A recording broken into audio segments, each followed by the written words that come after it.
बहिन गे जोगिया खोजल भागलपुर गेलियौना।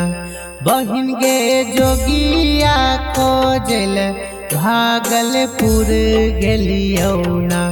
बहिन गे अंग परदेस जाके तोरा हरियलियौना।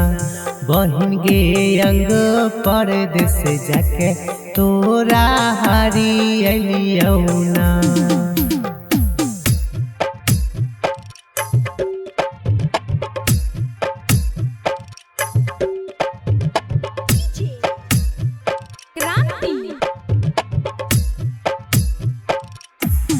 भैया हो पिया खुदा है जी तू कहाँ से लाई ढोना।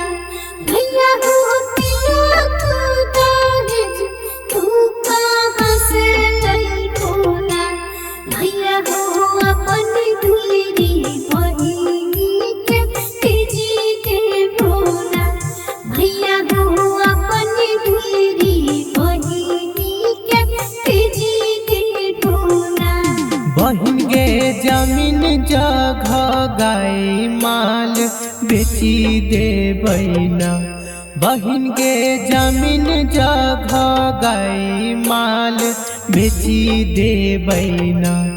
बहिन गे राजा घर तोरा हम भेजी देबौना।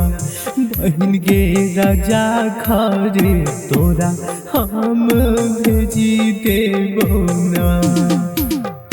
Angika recording studio, Rupauli, Purnia, Bihar.